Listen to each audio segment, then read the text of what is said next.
Assalamualaikum warahmatullahi wabarakatuh. Salam sejahtera bagi kita semua. Selamat bertemu lagi di semester 3.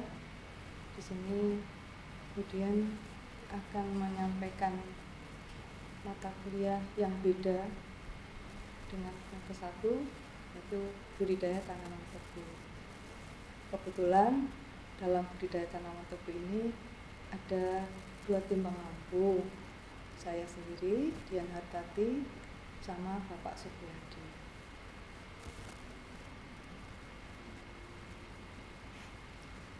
Pada mata kuliah tebu ini merupakan salah satu mata kuliah atau komoditi perkebunan yang merupakan istilahnya mata kuliah andalan.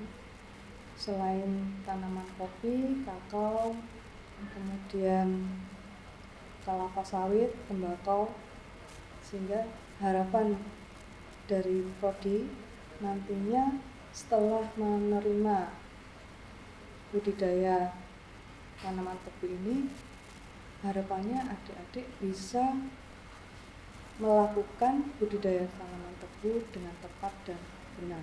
Itu harapannya. Mudah-mudahan dengan apa yang kita sampaikan di slide ini bisa membantu mahasiswa untuk bisa berbudidaya tebu secara benar. Kompetensi yang diinginkan pada mahasiswa di sini yaitu mahasiswa dapat mengerti dan memahami konsep-konsep dasar dalam budidaya tanaman, sehingga nantinya mahasiswa dapat mempunyai dasar pengetahuan dalam mempelajari budidaya. Kalaupun sebelumnya kalian sudah menerima mata kuliah dasar yang sebagai pendukung untuk melakukan budidaya tanaman, sehingga di situ kita tidak mengulas banyak tentang faktor-faktor yang atau istilahnya mata kuliah prasyarat. Sini sudah semester 3 sudah mulai kita untuk menginjak pada tanaman yang nantinya akan dibudidayakan. Khususnya di sini budidaya tanaman tebu. Untuk mata kuliah ini nantinya yang akan dibahas di dalam perkuliahan, bagaimana tanaman tebu ini bisa ditanam, tumbuh dengan optimal. Itu ada di layar, ada 3 yang memang harus dipahami betul jika kita melakukan budidaya, khususnya di sana budidaya tanaman tebu. Misalkan untuk pahami fase pertumbuhan, kalau kita tidak tahu fase-fase pertumbuhan pada tanaman, untuk memperlakukan tanaman itu bisa tumbuh optimal, itu akan berpengaruh juga. Di sini juga pahami unsur dasar budidaya, karena budidaya untuk menumbuhkan bagaimana tanaman itu bisa tumbuh baik, optimal, kita harus tahu dasar-dasar budidaya. Nah, seperti tadi fase pertumbuhan di tanaman tebu itu ada 4 fase pertumbuhan yang perlu diketahui. Seandainya salah dalam melakukan budidaya, di sini memelihara, kemudian dalam memelihara itu ada pupuk, ada pengendalian hama penyakit, ada misalkan mau panen. Nah, kalau kita tidak memahami fase pertumbuhan, ini akan salah dan tanaman itu tidak akan bisa kita kendalikan. Fase pertumbuhan di tebu itu ada fase perkecambahan, fase pertumbuhan anakan, fase perpanjangan batang, dan fase pemasakan batang. Nah, disinilah fase pemasakan batang yang memang diinginkan produksi daripada tanaman tebu.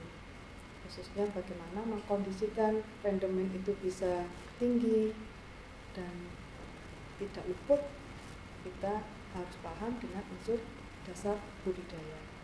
Karena tanaman kalau misalkan pada saat mendekati kemasakan, apa yang perlu diperhatikan? Misalkan pengairan harus dikurangi, kemudian harus dilakukan rentek dan sebagainya. Itulah kita harus paham benar unsur dasar budidaya. Selanjutnya monitoring dan evaluasi pertumbuhan. Di sini untuk monitoring dan evaluasi pertumbuhan ada keterkaitannya dengan poin A dan poin B. Karena di sini dengan mengevaluasi misalkan untuk pertumbuhan anakan pada saat umur 3 bulan anakan belum maksimal, kita harus melakukan misalkan pemupukan. Nah, itulah maksudnya monitoring ke sana. Seandainya pada saat kita mau menjelang pertumbuhan batang, apa yang perlu diperhatikan? Nah, di situ kita harus memperhatikan juga pemupukan dan pembersihan lahan. Artinya ketiga poin A, B, dan C ini saling terkait. Seandainya kita menginginkan produk pertanian tanaman tebu itu menjadi bisa maksimal. Kita lanjutkan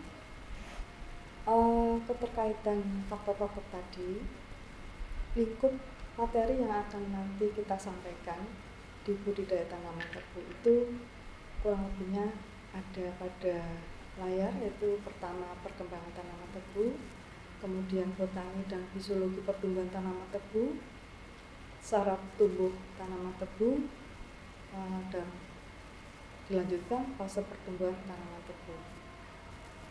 Bahan tanam dan pembibitan, pengolahan lahan. Nah, untuk pengolahan lahan, memang tanaman tebu ini ada dua macam atau dua jenis. Ada yang ditanam di tegalan, ada yang ditanam di lahan sawah. Sehingga pengolahan lahan juga dibedakan.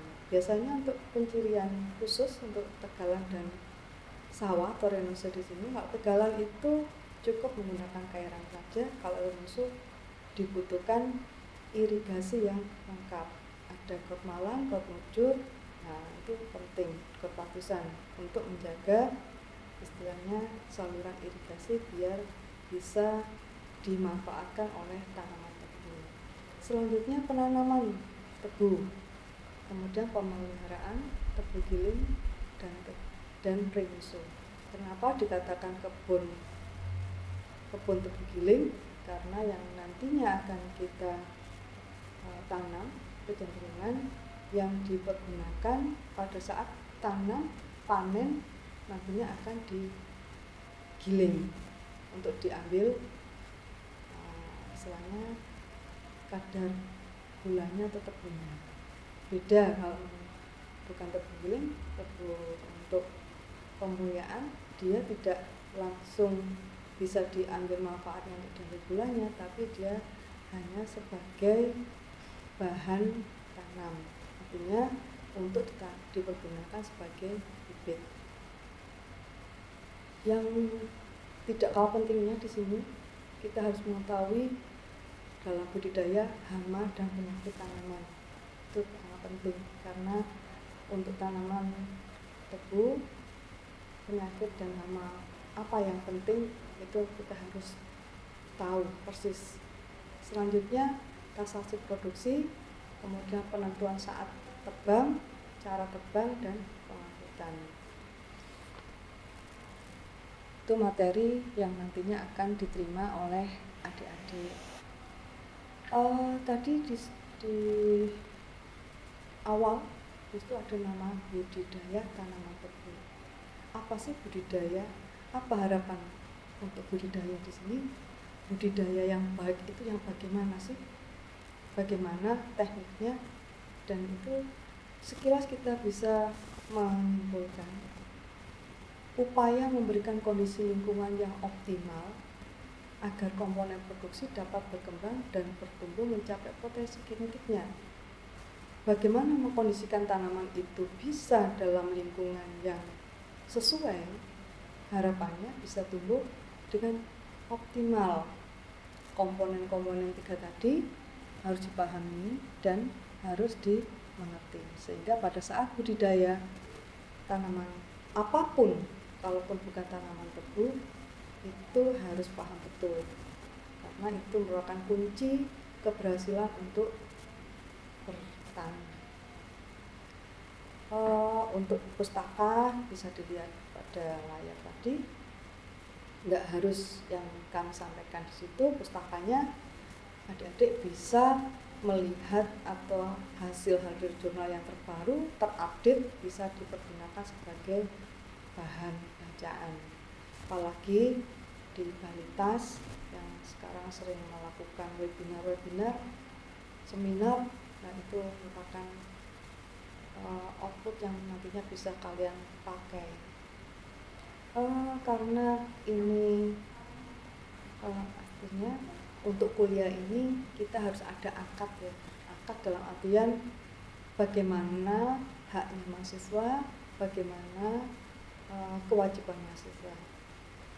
Nah di sini dengan kondisi yang masih kondisi daring,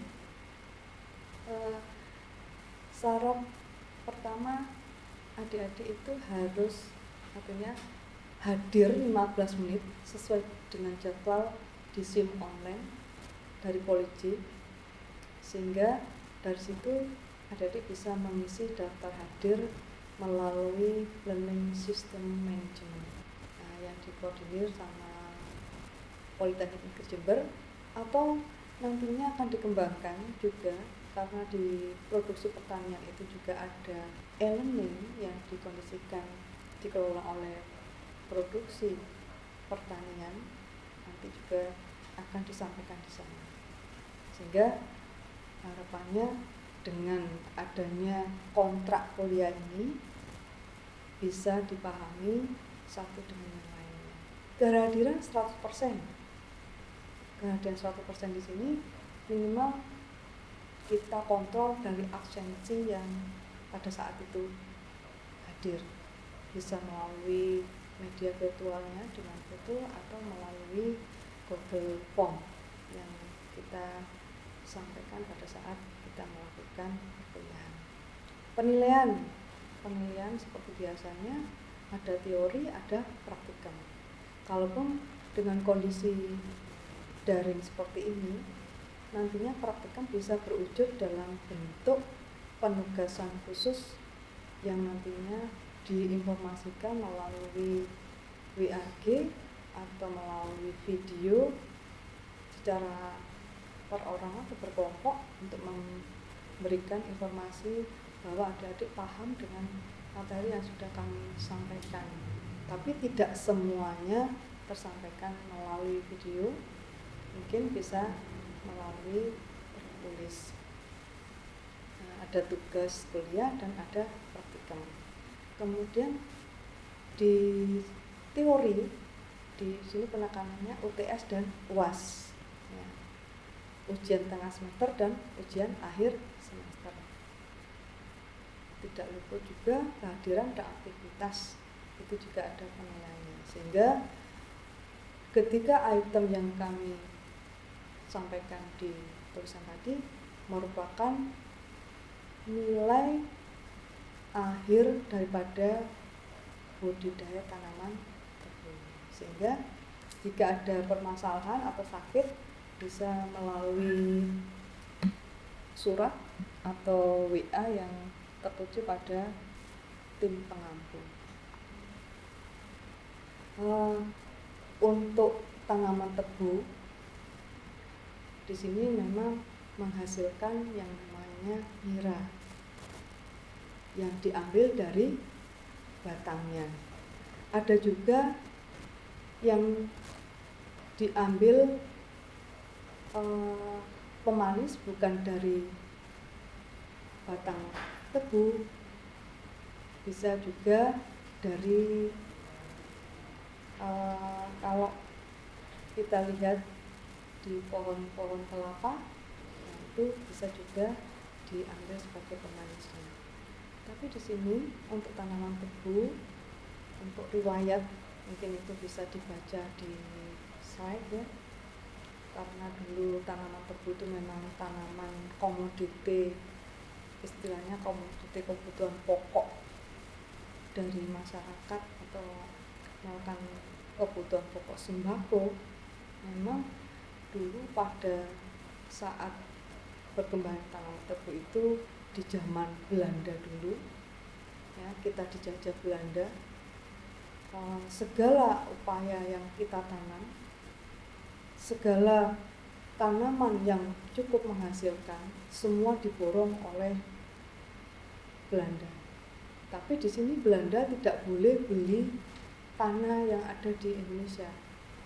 Dia diberi kesempatan untuk istilahnya menyewa, tapi menyewa tidak terukur sampai berpuluh-puluh tahun. Contohnya di sini menyewa untuk jangka waktu paling lama 75 tahun. Nah, karena itu memang dijajah sehingga apa yang kita miliki semuanya akan dirampas untuk hasilnya dibawa oleh Belanda, dibawa ke negaranya. Sehingga kita sebagai kerja rodi untuk melakukan budidaya, tapi juga ada untungnya dijajah Belanda ya. Kalau tidak dijajah mungkin pabrik-pabrik gula itu tidak akan ada ya. Kalian lihat coba di mana-mana pabrik gula itu bangunan-bangunan kuno ya. Hanya beberapa aja mungkin yang di Banyuwangi yang terbaru bangunan dari Indonesia. Seperti itu. Kenapa di sini tebu? Sebenarnya ini tebu yang banyak ditanam memang di Jawa ya, di Jawa Timur, di Jawa Tengah. Memang ditanam di Jawa, itu pun kondisinya memang tidak seperti keinginan pemerintah yang mempunyai rendemen sampai 12 atau 13%. Karena apa? Mesti untuk tanaman tebu yang dipergunakan itu tanah-tanah yang marginal, artinya tanah-tanah yang kurang subur untuk ditanami tebu.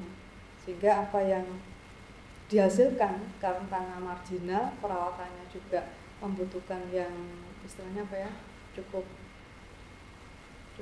over mestinya, tapi karena kondisi marginal biasanya tanah itu kurang subur ditanami tebu, sehingga rendemen yang dihasilkan juga rendah, khususnya tebu rakyat ya, rendemen antara 7%-6%.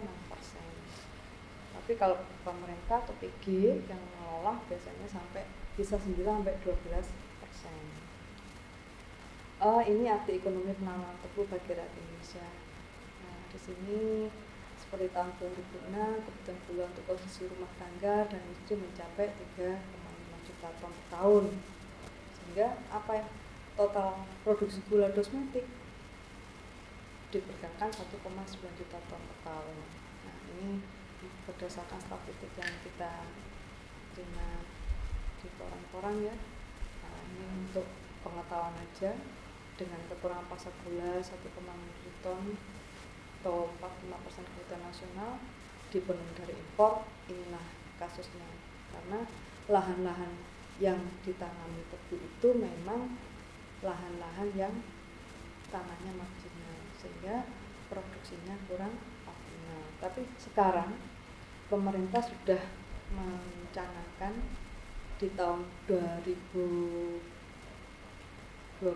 ya, di sini ada persatuan dari eksportir sudah memberikan lampu hijau, memberikan peluang pada petani tebu, karena di sini sudah ada pengakuan asosiasi petani tebu, sehingga diperkirakan pada musim giling sekarang ya, akhir Juni Oktober ada 900.000 ton, nantinya 800.000 ton itu sudah terserap oleh petani. Artinya dengan adanya peluang ini yang sudah mulai dikelola pemerintah sudah bagus. Harapannya petani tebu tidak seperti tahun-tahun dulu dihargai dengan hanya 2.600, 5.600, sekarang bisa mencapai harga 11.200 per kilonya. Artinya kedepannya harapannya petani tebu semakin bisa menggondol laba yang tinggi. Ini ada pun istilahnya apa, perusahaan-perusahaan yang bisa berkecimpung di bidang pergulaan dan memang ini merupakan wadahnya, sehingga petani tebu bisa terbantu, karena untuk nanam aja mungkin mudah, tapi kalau pasar tidak jelas juga akan tidak begitu baik untuk hasil yang diinginkan oleh petani. Nah, ini saya ngambil di sumber.com pada tanggal 11 Juli 2020 dan Dinas Perkebunan Provinsi Jawa Timur. Pemerintah berencana menugasi perusahaan importer membeli gula petani pasca pertemuan pengurus Apatria dan Menko Perekonomian Erlangga Hartarto tanggal 2 Juli 2020. Harga gula terus naik. Saat ini gula tani laku dihargai menjadi 10,97 per kilo. Artinya sekarang petani tebu menjadi kaya. Tuh, oleh karenanya adik-adik, kalau misalkan nanti keluar dari politeknik, jangan berharap kerja di pegawai negeri ya. Wira swasta menjadi bosnya untuk nanam tebu atau tanaman perkebunan lainnya, kopi, kakao. Nah, itu akan meningkatkan istilahnya apa, pendapatan dari adik-adik semuanya. Bisa membayar orang, menjadi bos, dan bisa menggali potensi yang ada di Indonesia, khususnya tanaman tebu.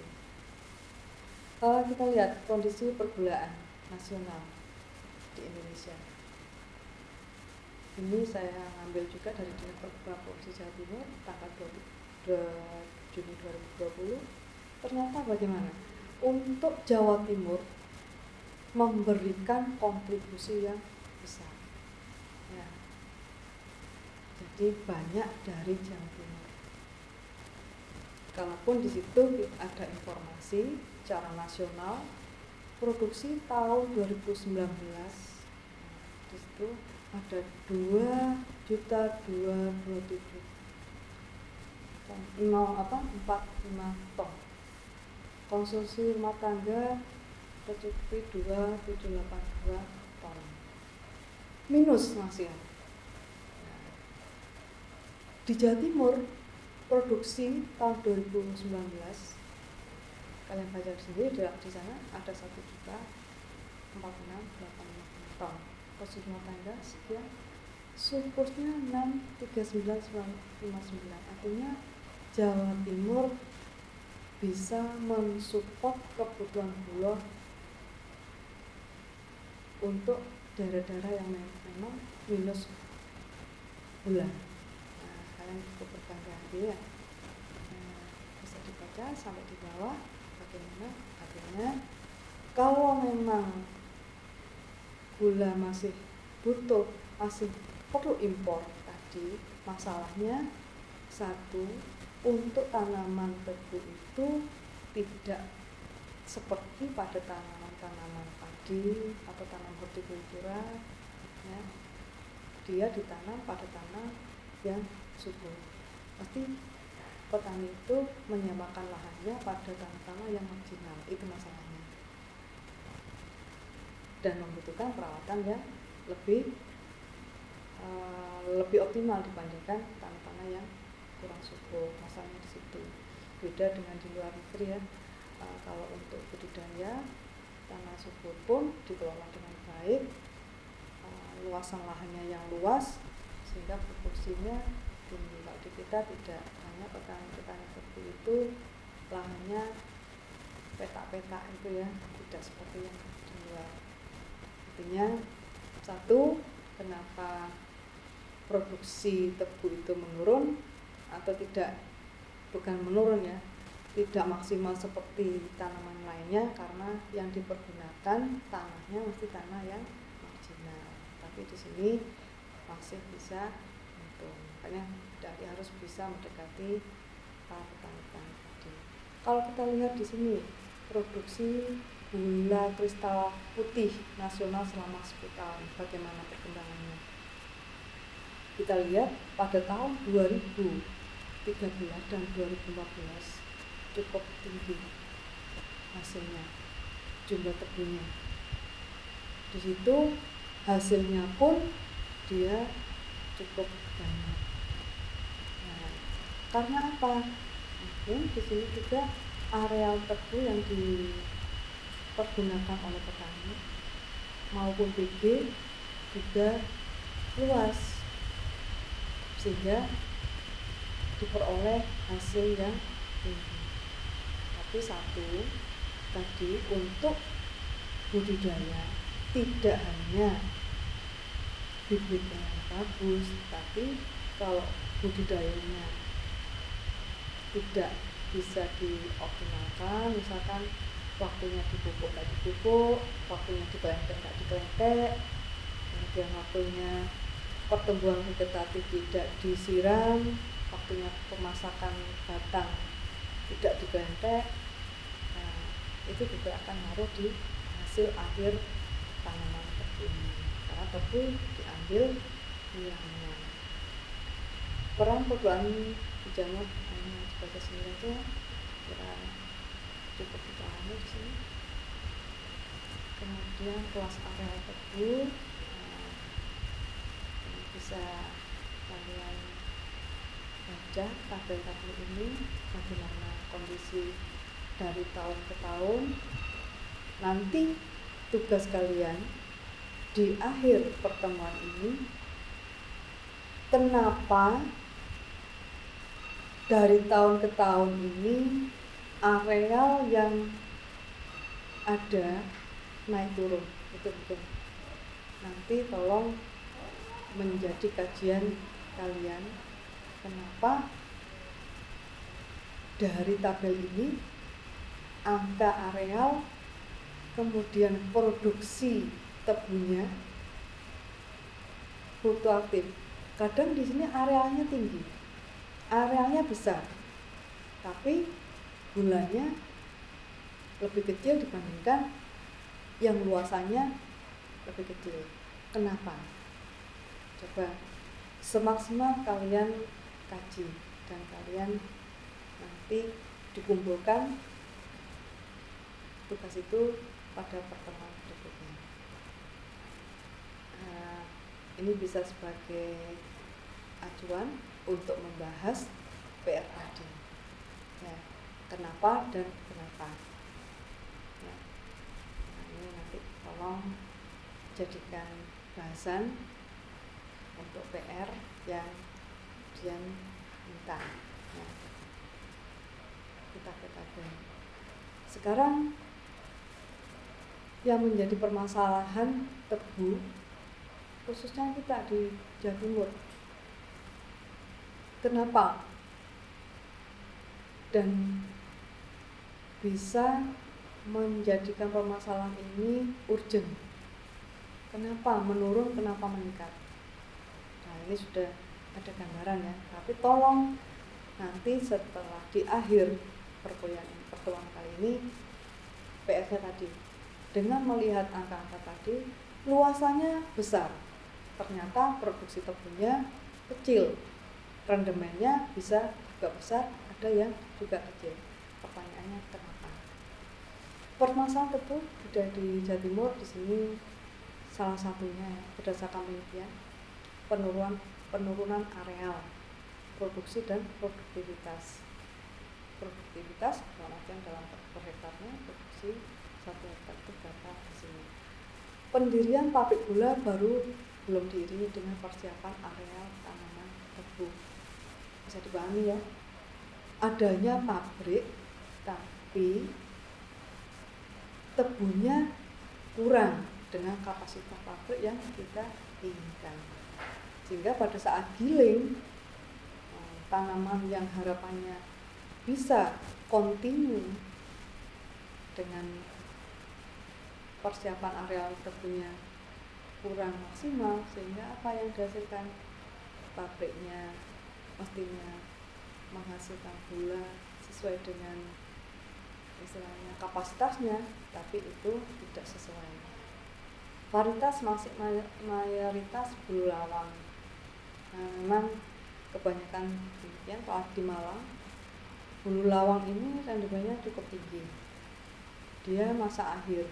Seandainya pada saat penundaan untuk dipanen ditunda, rendemennya tidak turun drastis seperti pada PS, sehingga masih dipertahankan. Kemudian varietas BL ini bisa dikepras sampai 14 kali dengan rendemen turunnya juga tidak drastis. Akhirnya daripada menanam PC, planting atau artinya tebu dari awal dengan operasional yang tinggi, lebih baik kepras, hanya pemeliharaannya di pupuk, pemotongan, pemutusan akar, rentek, panen lagi. Sehingga petani banyak yang memilih varietas BL, karena BL tadi tidak rentan terhadap tanah-tanah yang marginal. Dia rendemennya tetap bertahan kalaupun dikepras berkali-kali, beda dengan PS. Makanya petani ambil mudahnya, gampangnya dengan ngepras tidak banyak saprodi yang dipergunakan, tetap varietas BL ini merupakan mayoritas. Sulit mendapat benih yang bersertifikat atau unggul. Memang kenyataan demikian ya, sulit mendapatkan benih yang bersertifikat karena biasanya petani itu tadi menggunakan tanaman keprasan atau mengambil tanaman yang dulu ditanam kembali tanpa ada istilahnya benih ini benih masih unggul atau masih bisa dipertahankan enggak secara genetis rendemen yang nantinya akan kita tanam. Biasanya tidak sampai ke sana ya petaninya, kecuali petani yang sudah bermitra dengan pabrik gula, karena sering ada pendampingan khusus dengan ada bantuan istilahnya benih, pupuk dari PG, kalaupun nantinya bayar setelah panen, nah di situ baru bisa bertahan. Kemitraan kurang harmonis, banyak tebu wirawiri. Kenapa demikian? Kadangkala bukan karena kemitraan dengan PG-nya yang bermasalah, tapi kadangkala ada petani membawa petani padahal sudah dibayar, petani yang dari petaninya itu tadi tidak memberikan kontribusinya pada temannya tadi, sehingga seakan-akan PG yang menjadikan masalah. Keenam, manajemen tebang angkut masih perlu ditingkatkan agar tebu yang digiling tepat masa dan waktu tunggu sampai dengan proses giling lebih cepat. Jadi bisa melihat ya, pada saat kalian lewat di pabrik gula, coba dilihat itu banyak antrian-antrian truk tebu. Nah, padahal tebu itu maksimal harus digiling selama 24 jam. Nah, kalau misalkan sampai tertahan 2 hari, 4 hari, kira-kira bagaimana? Nah, tebu akan hisut satu. Yang kedua, bagaimana rendemen yang ada di dalamnya? Dan jelas pasti turun. Nah, itu yang menjadikan masalah sekarang ini. Kurang akses pengkreditan bagi petani tebu, realisasi tidak tepat waktu. Nah, ini biasanya kalau di PG biasanya nggak terlalu masalah. Kadang-kala kalau bukan mitra petani ini untuk mengambil pengkreditan mau petani tebu agak sulit. Maka di sini kurang akses pengkreditan bagi petani tebu. Yang 8, kurangnya sarana prasarana antara lain sarana irigasi, traktor, pompa air, alat kepras. Nah, ini biasanya petani yang tidak bermitra seperti sarana irigasi, karena tadi saya kembalikan lagi untuk tanaman tebu itu biasanya petani itu menyewakan lahannya yang susah untuk dijangkau oleh manusia ya, kadang-kadang seperti itu. Kadang di lereng-lereng gunung, kadang di pinggir sungai. Nah, di sini sarana irigasi kadang-kadang memang tidak bisa teratur baik. Kadang-kadang justru sebagai tak ada hujan, sehingga untuk pemeliharaan pastinya kalau misalkan pembibitan tebu baru ditanam membutuhkan kelembapan yang tinggi. Nah, seandainya irigasi nggak ada, bagaimana menurut kalian? Nah, tanaman itu tidak akan bisa berkembang dengan baik, bisa kerdil, bisa matanya tidak tumbuh tunasnya, bisa tumbuh tapi dia misalnya muncrat kerdil. Nah, untuk berkembang ke arah vegetatif dia tidak akan maksimal juga, sehingga akan pengaruh pada pertumbuhan anakan. Traktor, nah, traktor kalau memang lahannya yang di istilahnya mitra petani ataupun dari PG itu sendiri, kenapa traktor bermasalah? Kadang-kala lahan-lahan tani tebu di sini bagaimana? Tidak selebar yang kalian bayangkan, karena petak-petak kecil dan dibatasi oleh galengan-galengan, sehingga traktor mau masuk itu agak kesulitan. Dan kadang-kala petani tidak mau, karena itu patok-patok itu tidak mau dirubah, takut nanti tanahnya kurang. Padahal sekarang sudah ada alat yang namanya apa itu, yang bisa dipakai untuk mengukur lahan. Nah, mungkin ada kita apa nama untuk mengukur lahan?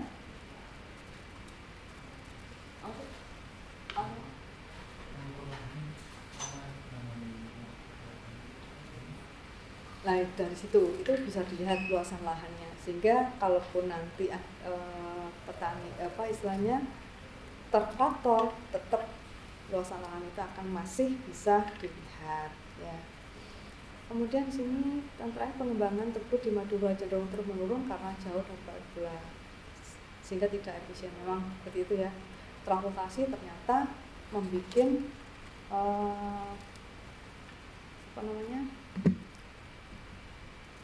menjadi masalah, karena dalam perjalanan waktu akan bisa mengurangi rendemen. Ini kebijakan pemerintah Provinsi Jawa Timur, bisa dibaca sendiri ya di sini. Nah, artinya untuk di Jawa Timur, kalian tadi lihat datanya, ternyata Jawa Timur mensupport gula ke luar Jawa Timur. Artinya untuk tebu di Jawa Timur sangat optimal ya, sangat bagus sebetulnya. Nah, di sini kebijakan dari pertebuan, di sini eksistensi atau perkembangan areal, ekstensi, bongkar ratun, penataan varietas, peningkatan tebang angkut, sinergi on-farm dan off-farm. Artinya di sini apa? Bisa melakukan perluasan lahan untuk meningkatkan produksi, untuk intensifikasi, artinya apa? Menanam tanaman yang sudah ada, dipanen, itu namanya tanaman ratun ya.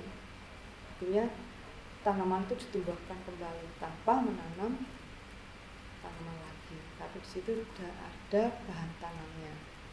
Terus bongkar ratun, peningkatan budidaya melalui penggantian tanaman pada kebun kepras yang berulang-ulang. Harapannya kalau sudah dikepras 4 kali, lebih dari 4 kali, sebaiknya dibongkar.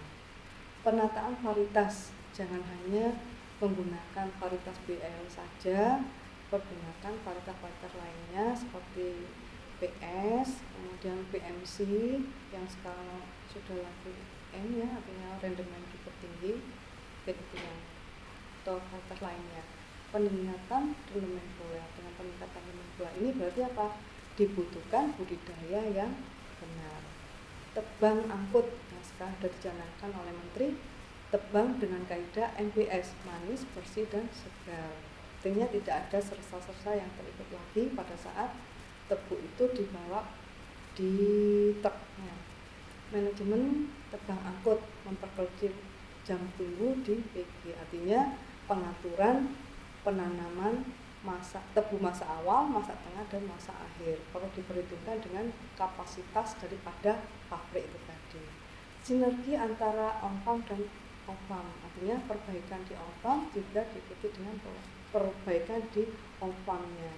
Jadi tanaman yang diproduksi juga bisa tanaman yang diproses bisa